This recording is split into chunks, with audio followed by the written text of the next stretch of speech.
Hello, I'm Particle Board. I've been employed in information security for nearly a decade now, but one of my passions is intelligence analysis. Now, if you think about it, these two fields are contradictory. Information security is all about protecting data, whereas intelligence is concerned with acquiring it. It is for precisely this reason that thinking like an opposing intelligence agent can help you find problems in your security controls. In some cases, the problems might not be detectable by any other means. I have some lofty objectives for this presentation. First, I want to make you miserable. Your organization may fully comply with regulations like HIPAA and PCI. You might even pass third-party audits and penetration testing. But I intend to give you some insight into why potentially fatal vulnerabilities still exist in your environment. Next, I will show how intelligence analysis concepts can help solve your problems. Then we will use the concepts to develop concrete things you can do right now to improve your security. At this point, you are hopefully a bit skeptical. After all, hundreds of thousands of hours have been spent on developing best practices for all kinds of things, so how could there possibly be gaping security holes? You probably have two good examples on you right now. Credit card information is confidential, and if someone mishandles it, you have a legal right to be upset with them. But let's take a step back from all of the technologies involved in a credit card transaction and look at how I would use a credit card in a restaurant. At the end of my meal, I take my confidential information from my pocket and hand it to the waiter, who then walks away with it. So as part of the intended design of the system, I must give confidential information to completely untrusted parties. This process can never be secured no matter what you do. Validation codes, PCI compliance, RFID tags, it doesn't matter. Another problem is mobile phones. The main issue is that they use single-user operating systems, so you are the administrator. You have complete control over every aspect of your phone.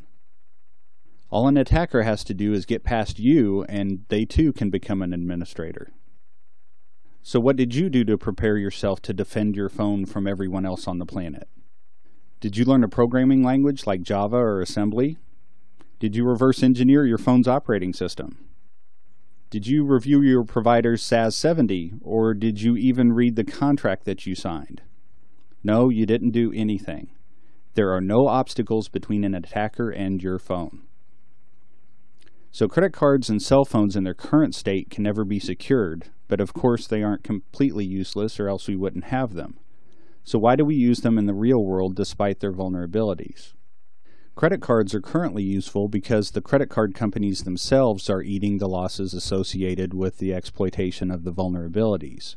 In other words, they are largely paying for their own mistakes. If this single factor ever changes and the credit card companies try to place the financial burden on others, then the entire system may collapse. As for why cell phones are still useful, we'll get to that in a moment. First, I need to explain what intelligence analysis is. Analysis is actually the second phase of the intelligence cycle. The collection phase precedes it. This includes determining the collection goals and then acquiring the information by using all of the so-called ints that you might be familiar with. There is HUMINT, which is human intelligence, or the means of gathering information by personal contact. IMINT, or PHOTINT, is intelligence acquired by imagery such as satellite photography. COMINT used to refer to intelligence derived from intercepted communications, but an even better source of information has become available and stole the acronym. COMINT now refers to information gleaned from Comedy Central.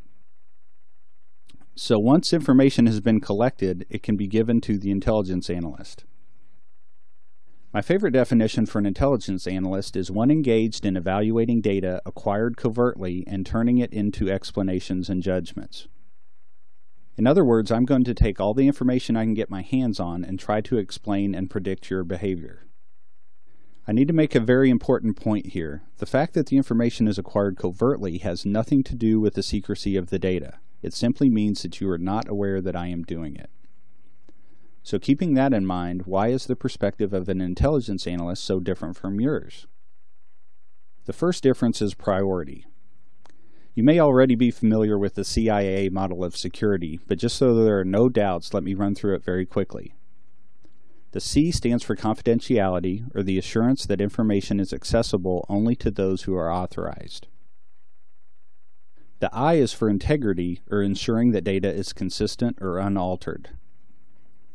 A represents availability, or the assurance that data is accessible when it is needed. Note that the order of these terms is simply a mnemonic device. It makes the 3 points easy to remember. The magic happens when you prioritize them. Here's what your real priorities are right now. Your top priority is availability. Even idiots know when something is down, so people start calling and your boss starts screaming. Therefore, availability issues get resolved relatively quickly. Another reason that we prize availability is because it is the easiest to monitor in an automated manner. And if something is easy to automate, then it might actually get done. For example, it's easy to create a script that monitors a website and alerts you if it fails. Next comes confidentiality. With all of the media hype about confidentiality, you might think it is a top priority, but it is not. This is not because we don't think confidentiality is important. It is because it is very difficult to develop adequate security controls. There is almost no way to detect a breach in confidentiality. An example would be a stolen credit card number. People do not get caught when they actually obtain the number because you physically can't determine that. They are usually only caught when they attempt to use the number in a fraudulent manner. This leaves integrity last because it is even more difficult to enforce than confidentiality. For example, how can I possibly be certain that the value I entered into a database a month ago has not been altered since then? For all practical purposes, it's impossible. So, if I am an intelligence analyst and you are my target, then what are my priorities? The most important thing to me is integrity. If the information I am getting is not correct, then it is worthless to me. Next comes confidentiality. If you recall, my objective is to learn about you, and I don't necessarily need confidential information to accomplish this task. Last is availability. Timeliness of information can be very important at times, but time is usually more of a factor for you than it is for me. So I am often rewarded for patience while you are not. So let's review. Here are your priorities, and here are mine. As you can see, the most important thing to you is the least important to me. When I spoke about availability, I mentioned how time is different for you, so that's the next difference I'll discuss. Your data suffers from entropy, and just like entropy in physics, this means that the longer your data exists, the less capable it is of doing work. For example, a customer's current billing address may be very important to you, but their billing address from 10 years ago may be useless. As an intelligence analyst, time works in my favor. If I do nothing more than wait, you will probably relax your security controls on a specific piece of data because it has become less valuable to you. And the more valid data I can obtain, regardless of how old it is, the better I can predict future behavior. The next difference between you and an intelligence analyst is inference. Human beings are the only creatures capable of creating novel conclusions from seemingly irrelevant information. So while you are spending all of your resources in an attempt to directly protect your sensitive information, I often don't need it. I may have no idea what your salary is, but I do know how much you paid for your house and the retail price of your car and how much your wife's purse costs. So I may be able to figure out your salary based on what I can see that you own. The fourth difference is ingenuity. Think about your current boss. Chances are you are not rewarded for being innovative. When things like money are on the line, new and different things tend to scare people. I, on the other hand, am very motivated to develop novel ideas. My goal is to be covert, and you have a tendency to not change. So if I can dream up a new way to circumvent your defenses, then I will probably be able to use the method for a very long time. If you ponder these four simple differences between yourself and an intelligence analyst, you will soon discover some very powerful security concepts. And once you understand those concepts, you can develop far more effective security controls. Since I have a head start on you, I'd like to share some of the concepts I have already discovered. I will then turn those concepts into direct, concrete tasks that you can use to improve your security immediately. The term cyber war has been thrown around a lot lately, but for most of us it is not applicable. For example, offensive tactics are seldom an option. My intrusion detection logs might indicate that someone is preparing to attack my web server, but that gives me no right to preemptively attack them. I can only try to repel whatever they may throw at me. In warfare, you can often identify who is shooting at you. This is very difficult to do when your environment is electronic.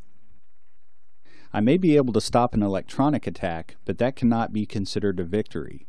Stopping the fighting does nothing to decrease the size or capabilities of my attacker. Given what my attacker learns during the battle, they may end up being even stronger afterwards. So information security does not really concern warfare. I would like to propose that information security is more like Rochambeau. For those who are unfamiliar with the term, here is an audio clip from South Park. Oh, I think I found one! No, I found it. Oh, I do believe I found it first. No, I did, Pip. Oh, dear. Well, guess we'll have to Rochambeau for it. What do you mean? Well, first I kick you in the nuts as hard as I can, then you kick me in the nuts as hard as you can, and we keep going back and forth until somebody falls. The last one standing gets the arrowhead. Oh, well, I suppose if I must. Okay, ready? I'll go first. Well, I guess you win. If you look at it closely, you will find that Rochambeau is an exploitation of both security awareness and trust. And here's how it affects us in the real world. The entire 567 pages of this report can be replaced with one word, Rochambeau. Over several decades, we had developed generally accepted rules for hijacking. Simply give the hijackers money and publicly humiliate yourself, and they will return your passengers safely. On 9/11, the hijackers simply decided they didn't want to play that game. Therefore, the terrorists were able to kick first. Spies typically kick first as well, which is why ingenuity is a problem. And since Rochambeau is an exploitation of trust, your employees can do it too. Once you are writhing in pain on the ground, you can fire them, but that isn't much of a consolation. By that time, they have all your data. Remember how I promised to tell you why cell phones work from a security perspective? Well, in reality, they don't work at all. You simply have not been Rochambeau'd yet. During the next 9/11, there is absolutely no reason that your cell phone should be functional, so your disaster recovery processes had better not rely on them. The next concept is that bureaucracies beget bell curves. It doesn't matter what specific topic we're talking about. If you feed input into a bureaucracy, the output will be a bell curve. Sometimes this is good. If one side does not want to tax people at all and the other wants to take all your money, then a compromise is probably the right answer. But if one side of the curve is the worst solution and the other side is the best, then a bureaucracy will virtually guarantee you will never have the best solution. In cases where the best solution is required, your processes must not be bureaucratic. The next concept is a whopper because everyone still gets it wrong. Policies are not security controls. They are intended to help you develop real security controls. Other than being words on a piece of paper, they do not directly interact with the physical world, so they cannot physically stop bad things from happening. But if you look around your own organization, you will probably find several cases where a policy is the only thing you've been able to get done. And guess what a law is? It is simply another written policy. If the only thing preventing your employees from stealing your data is the fact that it is illegal, then your data is probably already gone. There are some other principles that intelligence professionals continue to use against you, and they can be condensed into simple inequalities. Frequency is not equal to credibility. Just because a specific Google query generates 2 million hits does not mean it is true. Correlation is not equal to causality. Two things happening at the same time does not mean that one caused the other, regardless of what Fox News says. Possibility is not equal to probability.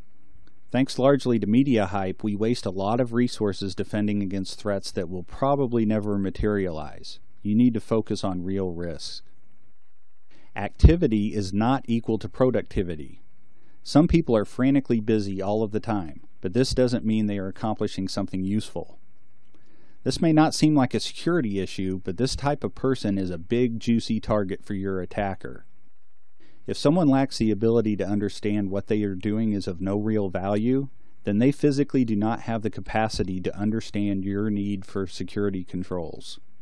Therefore, this type of person is untrainable from a security perspective. So that's it for the concepts. Let's turn them into actionable tasks. One of the most important things you can do to improve your security posture is to simply shut up. Everything you say can and will be used against you. So before you type something into a computer or print it out from one, you should first ask yourself, do I really need to be doing this? You may need to make your customers shut up as well. Do you really need things like their previous address? Because at the very moment you accept their information, you become obligated to protect it, which means you are agreeing to play Rochambeau. We need to stop fighting the last attack that bit us and start thinking about what has never happened before. So if you don't have any employees that possess an imagination, then you need to go buy some. For example, here are a few brand new attacks I've thought up that I haven't heard anybody else talk about. What if I use the malware I installed on your company PC to send email spam advertising your actual products? You would appear to be a spammer, so you would begin to be blacklisted. Pretty soon your email would no longer work and it would take you a long time to fix it. There's been a lot of talk about spoofing RFID tags to make one tag appear to be another, which would obviously be bad. But from a technical perspective, it would be easier to just break them. Could you still manage your inventory if all your RFID tags became unreadable? Would you be allowed to enter a country if I fried the RFID tag in your passport while we're on the plane? What if I spoof your website and use it in phishing attacks? There's nothing new about that, but what if my goal is not to steal your users' passwords? What if my goal is to use your own processes against you? If it costs me $10 to put up a bogus website and it costs you $500 a site to take it down, then I can eat up your net profits pretty quickly. I think you'll find that if you use a little imagination and defend yourself against the attacks that haven't yet happened to you, then you will still be protected against those that have.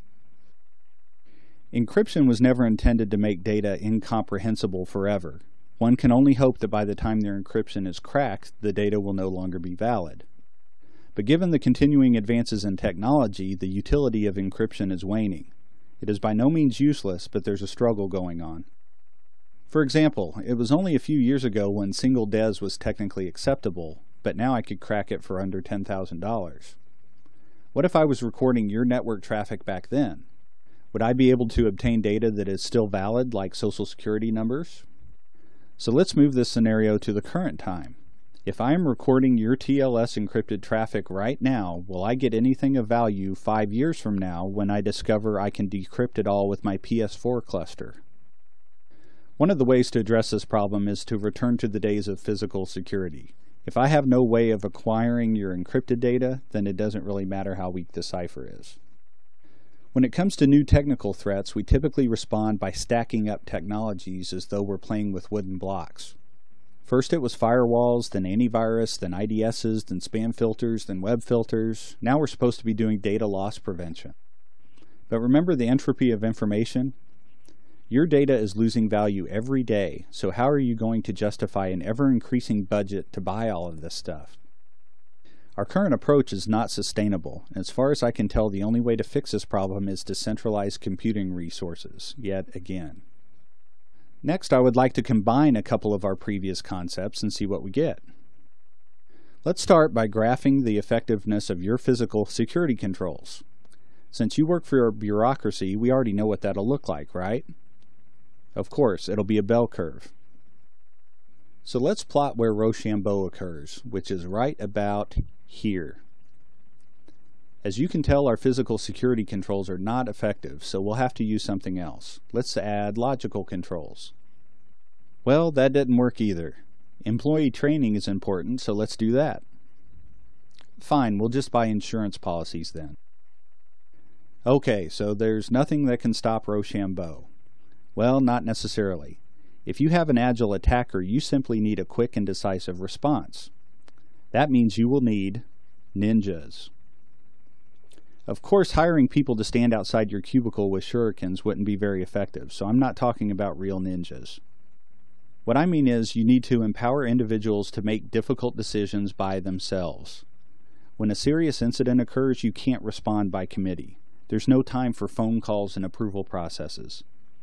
If a possible response is to do something dramatic, like disconnect all of your company's internet circuits, then you need to have specific individuals who can make that decision immediately. Another concept that people just don't seem to get is that security is based on anomaly detection. This means that you need to know what something good looks like and what something bad looks like. And the bigger the difference between the two, the easier securing things will be. The problem is automated systems like the internet tend to make everything look similar, so you need to introduce anomalies yourself. One of the most cost-effective ways of doing this is to tag your data. First, you add a few space characters in your documents or a few bogus credit card numbers to your databases. Then you can modify your security controls to watch for these anomalies so you will know when your data is being used inappropriately. Finally, you must always remember that the saying "talk is cheap" is referring to your opponent. Human communication costs you a lot. It may surprise you to discover that nearly all of the information you receive during the course of the day is not even factual. One definition of a fact is a truth known by actual experience or observation. But very little of what you hear from the media or your boss or even your spouse actually fits this description. If you take a moment to validate the information you receive, you'll find it is practically all opinion, speculation, or outright fabrication. There are a lot of reasons why communication has become so counterproductive, and only a college course in critical thinking can even begin to give you some insight into this issue. But there are a few things you can do to defend yourself against the forces that literally make you more stupid each day. Just subject each piece of information you receive to the following questions. Did a reliable source actually see it happen? I've seen entire segments on televised news where they do nothing but read anonymous posts from websites. The information could easily be fictitious, but the fact that you hear it from a news anchor serves to legitimize it. It works just like money laundering. Are there other possible causes for the event? Humans have a bad habit of grabbing the first theory that sounds plausible, then they tend to only accept evidence that supports what they are thinking. So you need to consciously work at finding other possible causes. One of the best ways to do this is to try to find evidence that your theory is wrong. Is there any accountability whatsoever? In other words, if your source was found to be lying, would anything happen? The power of a lie is often far greater than its associated consequences. So it's typically the case that if someone lies, they win, and if they get caught, they do not lose. With that, I'd like to thank you for your time.